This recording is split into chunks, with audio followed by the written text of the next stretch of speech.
Assalamualaikum warahmatullahi wabarakatuh. Perkenalkan, nama saya Aditya Raffi Amanta, NIM 2020 53037. Di video kali ini, saya akan mempresentasikan materi dari metodologi penelitian, yaitu desain penelitian atau case study research. Desain penelitian merupakan pedoman dalam melakukan proses penelitian, diantaranya dalam menentukan instrumen pengambilan data, penentuan sampel, pengumpulan data, serta analis data.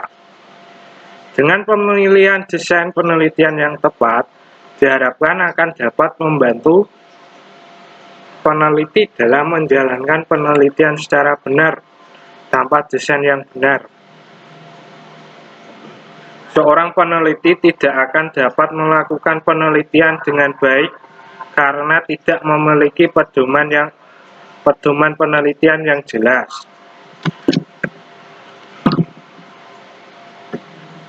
Latar belakang dari metodologi penelitian. Yang pertama ada studi kasus, merupakan penelitian yang memusatkan perhatian pada suatu kasus tertentu dengan menggunakan individu atau kelompok sebagai bahan studinya. Kedua, biasanya difokuskan untuk menggali dan mengumpulkan data yang lebih dalam terhadap objek yang diteliti untuk dapat menjawab permasalahan yang sedang terjadi. Tiga, dapat dikatakan bahwa penelitian studi kasus bersifat deskriptif dan eksploratif. Keempat, terdapat investigasi empiris tentang sesuatu fenomena yang ingin dipecahkan oleh peneliti, yaitu apa yang dimaksud dengan fenomena dan sejak kapan sesuatu itu disebut sebagai fenomena. Misalnya, apa fenomena, kejadian atau peristiwa yang ada pada bidang IT itu. Bagaimana dan kenapa orang yang menggunakan IT ada yang gagal dan ada yang sukses. Tiga, fenomena bisa digali dengan melakukan penelitian studi kasus. 4. Studi kasus yang diambil bisa berasal dari suatu organisasi, komunitas tertentu, ataupun dengan cakupan yang lebih luas lagi. Perbedaannya dengan penelitian survei, pada penelitian survei jumlah sampelnya cukup luas, sedangkan pada case study jumlah sampel yang diambil sangat sedikit atau hanya beberapa orang. Persamaannya dengan penelitian survei adalah keduanya sama-sama menggali fenomena.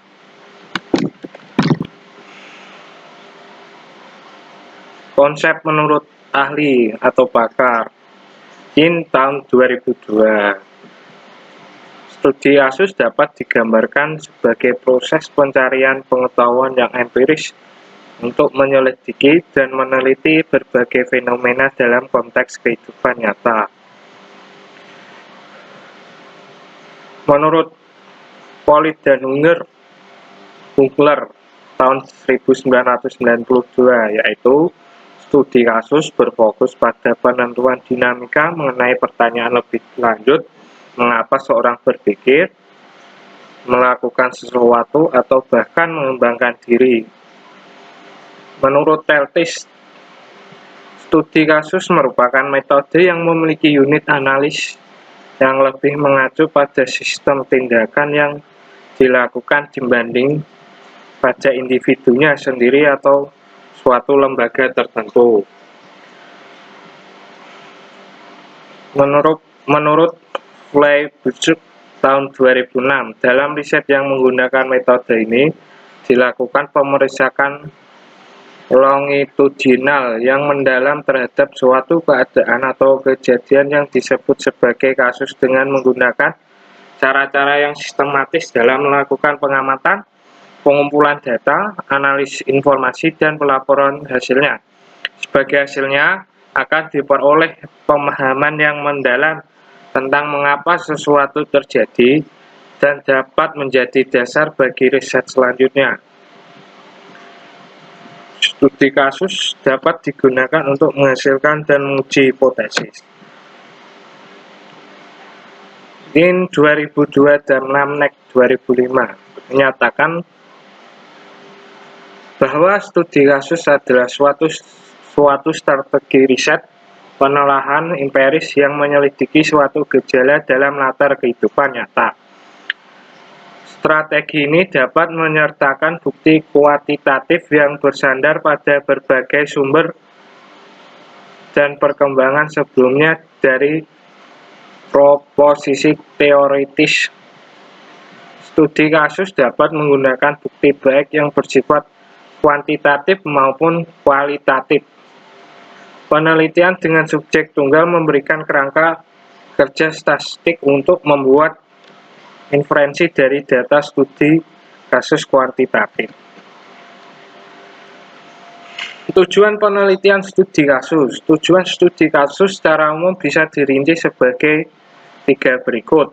Yang pertama, peneliti menggunakan metode untuk memahami atau menyesuaikan permasalahan yang diteliti.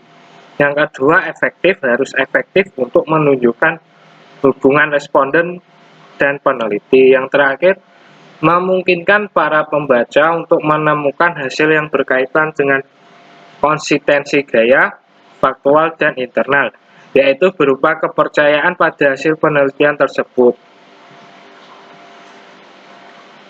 Tujuan studi kasus secara spesifik bisa dijabarkan sebagai berikut. Yang pertama, pada bidang psikologi, mengungkap atau mendapatkan informasi pada suatu perilaku, sikap, respon, pemikiran kognitif, dan sebagainya. Selanjutnya, pada bidang sosiologi, mengkaji secara mendalam mengenai interaksi antar komunitas, organisasi, masyarakat, dan sebagainya. Dan yang terakhir, bidang eksperimen. Di bidang eksperimen dapat menemukan suatu teori atau menghasilkan teori baru. Jenis-jenis penelitian studi kasus. 1. Studi kasus eksplanatori, yaitu studi kasus eksplanatori merupakan studi yang cocok digunakan untuk penelitian dengan jenis studi kasus kasual. Penelitian studi kasus eksplanatori bertujuan untuk memaparkan atau menjelaskan suatu hubungan antara dua variabel atau lebih. Selain itu, tujuan eksplanatori yaitu untuk menunjukkan data-data dan deskripsi mengenai investigasi kasual. Contohnya adalah studi mengenai politik, ekonomi, dan sebagainya. Yang kedua, studi kasus eksploratori, yaitu studi kasus merupakan studi yang dilakukan sebelum adanya pertanyaan penelitian dan hipotesis yang dibuat oleh peneliti. Studi kasus ini bisa disebut dengan studi awalan atau pendahuluan pada penelitian. Maka dari itu, peneliti diharuskan untuk melakukan penelitian dengan runtut dan sistematis sesuai dengan rancangan penelitian. Contohnya adalah mengenai sensus penduduk. Yang ketiga ada studi kasus deskriptif. Studi kasus ini merupakan studi yang mendeskripsikan suatu kasus dan mengharuskan peneliti untuk memulai penelitian dengan teori deskriptif, yaitu memaparkan dengan jelas hasil peneliti tersebut. Contohnya adalah mengenai sejarah, kebudayaan, dan sebagainya. 4. Studi kasus observasi. Studi kasus observasi merupakan studi yang dilakukan oleh peneliti untuk mengkaji atau menganalisis subjek yang bersifat benda, fisik, atau suatu proses atau kegiatan yang sedang berlangsung. Sehingga pada studi kasus observasi mengharuskan peneliti untuk turun ke lapangan untuk mendapatkan data-data yang diinginkan. Yang kelima, studi kasus kemasyarakatan. Studi kasus kemasyarakatan ini merupakan studi yang dilakukan oleh peneliti untuk mengkaji atau menganalisis suatu permasalahan sosial terjadi atau berkaitan dengan masyarakat secara umum. Kasus-kasus yang diteliti mengenai studi kasus kemasyarakatan yaitu berupa perilaku menyimpang, pemberdayaan masyarakat, organisasi masyarakat, kehidupan sosial, perubahan sosial masyarakat, dan sebagainya. Studi kasus sejarah hidup. Studi kasus sejarah hidup merupakan suatu studi yang disebut dengan studi kasus biografi. Pada penelitian ini, berfokus pada biografi seseorang yang berjasa atau memberikan kontribusi pada negara sebagai pahlawan dan sebagainya. Contohnya adalah studi kasus mengenai tokoh presiden, pahlawan, serta tokoh agama, dan lain-lain. 7. Studi kasus mikroetnografi. Studi kasus etnografi merupakan suatu studi yang dilakukan oleh peneliti untuk menganalisis atau mengkaji mengenai kebiasaan-kebiasaan yang terjadi pada suatu kelompok kecil. Contohnya adalah pengkajian mengenai tindakan kelas, perkembangan suku, dan sebagainya. Studi kasus analisis situasi. Studi kasus analisis situasi merupakan studi yang dilakukan untuk mengkaji atau menganalisis kebenaran dari suatu kasus yang sedang hangat diperbincangkan atau kasus besar di masyarakat. Contohnya adalah mengenai perkembangan teknologi, pengaruh penggunaan media sosial, dan sebagainya. Bentuk-bentuk kasus berdasarkan permasalahan penelitian. Pertama adalah studi kasus instrumental tunggal. Studi kasus instrumental tunggal merupakan studi kasus yang menganalisis atau mengkaji sebuah kasus dan menjelaskan dengan deskripsi. Pada penelitian ini, kasus tersebut menjadi instrumen untuk penggambaran secara rinci. Yang kedua adalah studi kasus jamak. Studi kasus jamak merupakan studi kasus yang menganalisis mengkaji lebih dari satu atau banyak kasus pada sebuah penelitian. Penelitian ini tidak mengkaji suatu permasalahan, namun banyak isu yang digunakan, sehingga penelitian ini dapat dikatakan penelitian yang kompleks. Ketiga, ada studi kasus mendalam. Studi kasus mendalam merupakan studi kasus menganalisis atau mengkaji suatu kasus yang memiliki ciri khas atau keunikan. Penelitian ini hampir mirip dengan penelitian naratif, namun prosedur dalam kajiannya lebih rinci, sehingga penelitian berkaitan dengan konteks. Ciri-ciri penelitian studi kasus yang baik. Ciri-ciri penelitian studi kasus yang baik memiliki karakteristik seperti di bawah ini. Yang pertama, memandang objek penelitian sebagai kasus atau permasalahan. Kedua, memandang kasus sebagai fenomena yang bersifat kontemporer. Yang ketiga, dilakukan berdasarkan kenyataan atau fakta yang ada. Keempat, menggunakan berbagai sumber data untuk diteliti. Dan yang terakhir, menggunakan teori yang sesuai sebagai pedoman atau acuan penelitian. Kelebihan serta kekurangan penelitian di studi kasus. Kelebihan atau keunggulan penelitian studi kasus yaitu studi kasus dapat mengungkapkan hal-hal spesifik, detail, dan rinci yang tidak bisa dijelaskan dengan penelitian yang lain. Selain itu, penelitian studi kasus juga dapat menguak makna di balik permasalahan atau fenomena yang diteliti dengan kondisi yang apa adanya. Studi kasus tidak hanya sekedar memberikan laporan secara faktual, akan tetapi dapat juga memberikan suasana, nuansa, dan pikiran-pikiran yang dapat dikembangkan menjadi bahan penelitian lain selanjutnya. Kekurangan, kelemahan penelitian studi kasus. Yang pertama ada pada penelitian kuantitatif. Studi kasus agak dipersoalkan karena segi reliabilitas, validitas, dan generalisasi. Studi kasus tidak selalu cocok dengan menggunakan penelitian kuantitatif, karena tujuannya menggeneralisasi. Studi kasus yang bersifat observasional mengharuskan peneliti untuk terjun langsung supaya mendapatkan data yang valid. Langkah-langkah penelitian studi kasus. 1. Pemilihan kasus.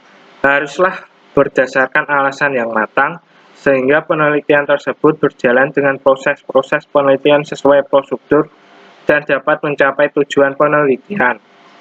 Kasus tersebut harus disesuaikan bidang-bidang yang disesuaikan dengan tujuan penelitian. Selain itu, kasus yang dijadikan permasalahan tersebut haruslah masuk akal dan ada latar belakang yang jelas. 2. Pengumpulan data.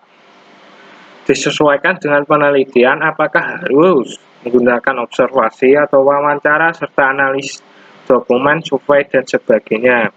Pengumpulan data harus memperhatikan objek yang diteliti sehingga data yang didapatkan dapat dibuktikan atau diuji secara valid. Dapat dikatakan bahwa peneliti harus menggunakan teknik pengumpulan yang sesuai dengan penelitian supaya mendapatkan data-data yang valid. 3.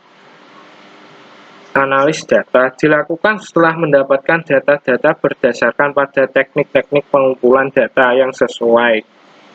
Setelah data tersebut dikumpulkan, maka peneliti menganalisis, mengorganisasi, dan mengklasifikasi temuan-temuan tersebut. Teknik analis data yang digunakan haruslah jelas, sehingga tidak menimbulkan keracuan analis data. Yang keempat, perbaikan. Perbaikan dilakukan karena pada penelitian yang dilakukan tersebut haruslah didapatkan hasil penelitian yang sempurna, sehingga mengharuskan perbaikan walaupun data-data sudah dikumpulkan dan diklasifikasi. Perbaikan ini punya tujuan untuk penguatan atau penyempurnaan hasil penelitian. Bisa jadi peneliti ternyata membutuhkan data-data baru, sehingga peneliti harus terjun lagi ke lapangan untuk mendapatkan data-data tersebut. Dan yang terakhir, penulisan laporan. Penulisan laporan pada sebuah peneliti haruslah urut, sehingga dapat dipahami dengan mudah. Selain itu, penulisan laporan penelitian haruslah komunikatif, menggunakan bahasa baku, efektif dan efisien, serta jelas. Penulisan laporan penelitian harus mempertimbangkan kebermanfaat dari penelitian tersebut, sehingga pembaca bisa mengambil manfaat atau kegunaan penelitian tersebut digunakan pada masyarakat secara umum. Terima kasih. Assalamualaikum warahmatullahi wabarakatuh.